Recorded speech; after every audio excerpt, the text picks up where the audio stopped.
IS 191 gang के सरगना मरहूम गैंगस्टर मुख्तार अंसारी का शॉप शूटर एवं 2.5 लाख का इनामी अनुज कन्नौजिया दोनों हाथों से पिस्टल चलाता था।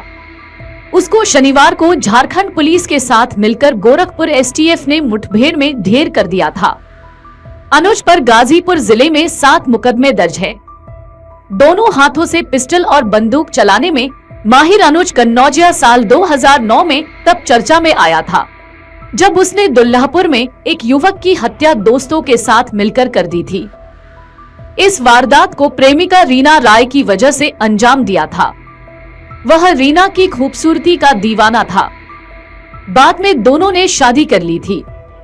मऊ जिले के चिरैयाकोट थाना क्षेत्र के बहलोलपुर गांव का अनुज कन्नौजिया दुल्लापुर हत्याकांड के बाद मुख्तार अंसारी गैंग का सक्रिय सदस्य बन गया और उनकी गिनती शॉप शूटरों में की जाने लगी।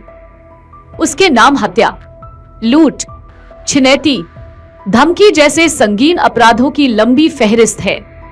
उस पर अलग अलग जिलों में 24 मुकदमे दर्ज हैं। 7 मुकदमे गाजीपुर के थानों में दर्ज हैं।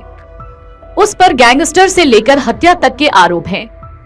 STF की ओर से जारी सूचना के मुताबिक वर्ष 2024 में शहर कोतवाली में उस पर गैंगस्टर सहित 4 मुकदमे और 2009 में दुल्लापुर थाने में 3 मुकदमे दर्ज किए गए थे। बताते हैं कि अनुज वर्ष 2009 तक दुल्लापुर, चिरैयाकोट, आजमगढ़ इलाकों में सक्रिय था।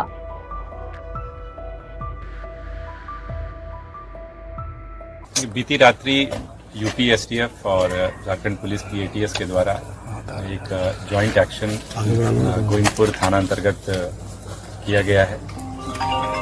सूचना ये थी कि यूपी का एक रिवाड़ी 2.5 लाख रुपए का रिवाड़ी है, ये अनुज कन्नौजिया जो यहाँ पर छुपा हुआ है, उसकी गिरफ्तारी के लिए छापामारी दल के रूप में STF और ATS यहाँ पे आई थी और उनके द्वारा जब छापेमारी की जा रही थी तो अभियुक्त के द्वारा ताबड़तोड़ फायरिंग की गई उनके ऊपर और उस फायरिंग के जवाब में जवाबी कार्रवाई की गई STF और ATS की तरफ से और उस जवाबी कार्रवाई में अभियुक्त को गोली लगी और गोली लगने से उसकी मृत्यु हुई। इसमें किसी कोई पुलिस वाले भी घायल हुए? इसमें जो STF के DYSP हैं उनको भी बाह में गोली लगी है जो इलाजरत है। सर, एक जानकारी चाहिए कि ये जो अनुज जिस घर में रह रहा था उसका जो ऑनर है, तो क्या उस पर भी कोई आप लोग एक्शन नहीं है? देखिए, पूरा अनुसंधान का विषय है कि कौन यहाँ पर उसको शरण देकर के किसने रखा था, क्योंकि किसी अपराधी को, इतने बड़े कुख्यात अपराधी को अगर कोई शरण दे रहा है तो वो निश्चित रूप से कानून की दृष्टि से वो भी उसका दोषी होता है। तो इसमें कौन उसको शरण दे के रखा था, जिसके यहाँ रह रहा था, निश्चित तौर पर उस पर भी अनुसंधान किया जाएगा। अनुसंधान के कई सारे बिंदु हैं, किसने यहाँ पर रखा, किस पर्पज से यहाँ पर रह रहा था, कहीं और कुछ करने की योजना तो इसकी नहीं थी।